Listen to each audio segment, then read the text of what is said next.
Bonjour, je vous présente Blooms. C'est un jeu de territoire pour deux joueurs qui ressemble un peu à un jeu de Go.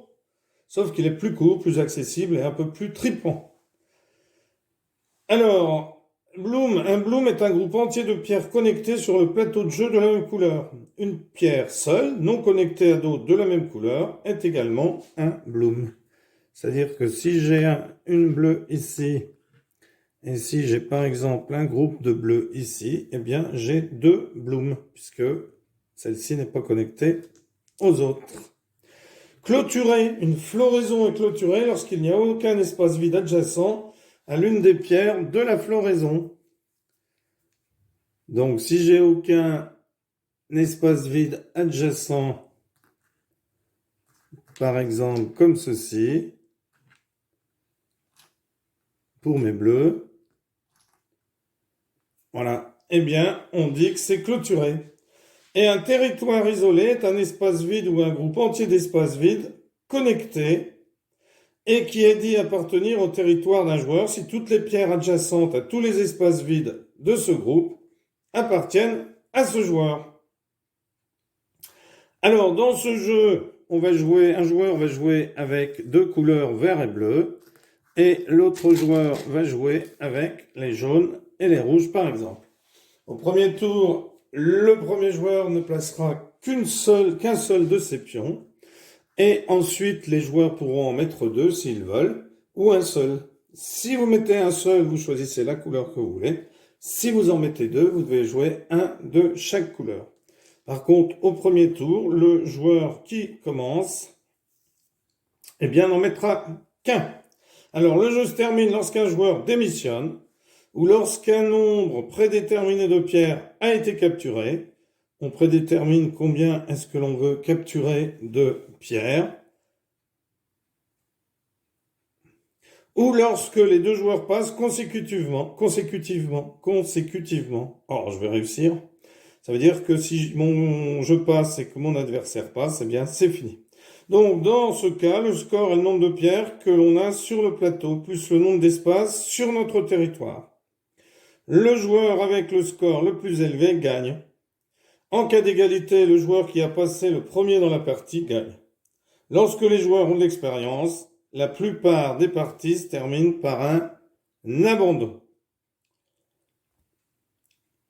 Alors donc l'essentiel, c'est qu'on peut et on doit généralement sacrifier nos pierres pour obtenir un avantage de position. C'est courant que les joueurs perdent 10 points ou plus dans les parties jouées à 20 et gagnent quand même. Alors, c'est important que je vous dise ça, car les nouveaux joueurs ne voient souvent pas la valeur du sacrifice et perdent sans avoir la moindre idée de ce qui s'est passé. Ce qui, apparemment, n'est pas très amusant.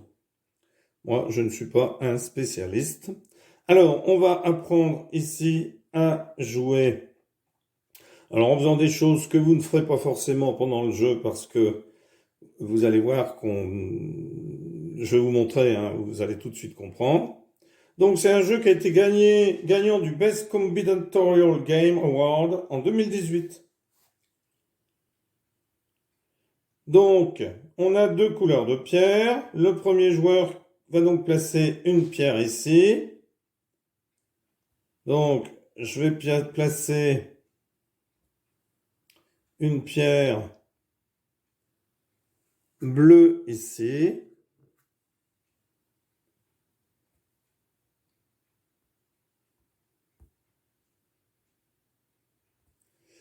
Et mon adversaire va donc pouvoir en poser une ou deux pierres sur n'importe quel emplacement vide. Alors ici, il a décidé de poser une jaune ici. Il décide d'en poser deux, donc il va poser une rouge ici. Alors il ne l'aurait pas fait forcément, je vous montre ce qu'il faudra peut-être pas faire justement, et je vous montre en accéléré une partie pour vous montrer, enfin je vous fais jouer ici et ici, je fais jouer mon adversaire ici et ici, pour vous montrer comment est-ce que l'on capture. Donc ici, je vais placer un pion vert dans cette case, et je vais décider donc de placer un pion bleu dans celle-ci.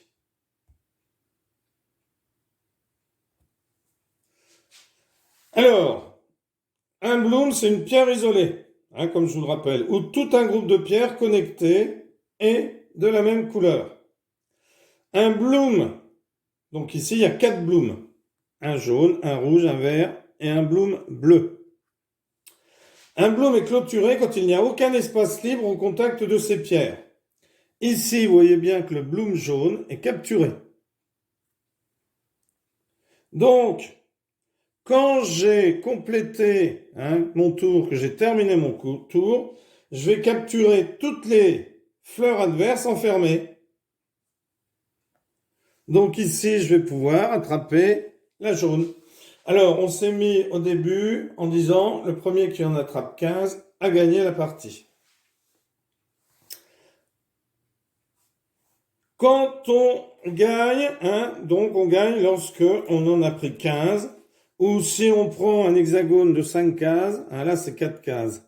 Mais si vous prenez un hexagone, un plateau avec 5 hexagones, 5, 5, 5, 5, 5, 5, eh bien là, vous pourrez dire qu'on gagne lorsqu'on en prend 20.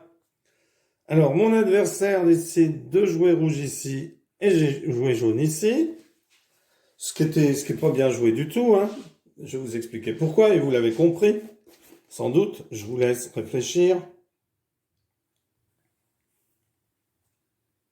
Eh bien oui, si je place un vert ici, eh bien vous voyez que les deux rouges, je vais pouvoir les capturer.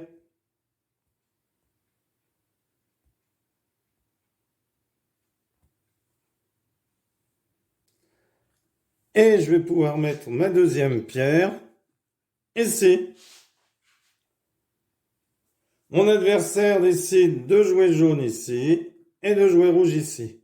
Alors ce qu'il ne ferait pas dans une partie dite normale, bien entendu. Là, c'est pour accélérer afin que vous puissiez comprendre le jeu.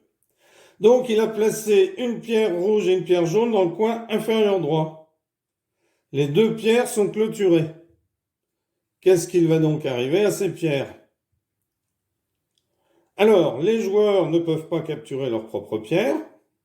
Donc, le rouge ne peut pas capturer une jaune puisque c'est sa pierre. On peut seulement capturer les pierres de notre adversaire à la fin du tour. Donc, ici, les pierres restent sur le plateau et c'est à mon tour de jouer. Je vais capturer un pion de l'adversaire qui est enfermé, même si je place la pierre dans une case qui n'a aucun rapport. Donc ici, par exemple, je vais poser une pierre verte comme ceci. Et je vais poser une pierre bleue ici.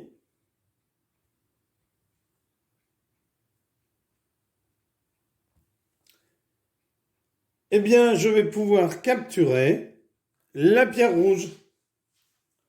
Alors ça, c'est la décision qu'une pierre est clôturée a lieu à la fin du tour. On a capturé la pierre de notre adversaire et la case F2 est maintenant vide. Mais je peux aussi capturer la jaune qui est en dessous. C'est pour ça que je vous ai dit, jamais mon adversaire n'aurait joué ici. C'est juste pour vous montrer ce qu'il ne faut pas faire. Alors, mon adversaire place une rouge ici. Eh bien, là, il capture... il a placé une jaune ici et la rouge ici. Donc, il capture la verte. Car elle était enfermée. Il a posé la jaune, ensuite la rouge. Ma verte était enfermée, donc il l'a capturée. Alors, la partie va progresser en continuant ainsi. Pour les débutants, un petit conseil. Les joueurs peuvent placer jusqu'à 2 pierres quand c'est leur tour. Cela signifie que s'il y a plus de 3 emplacements libres, vos pierres ne pourront pas être capturées par votre adversaire. Essayez d'y penser. Qu'il y ait au moins 3 emplacements libres ou plus. Voilà, vous avez compris comment on joue à Blooms. Il ne vous reste plus qu'à faire une partie. Merci pour avoir suivi cette vidéo et à bientôt pour une nouvelle vidéo. Au revoir.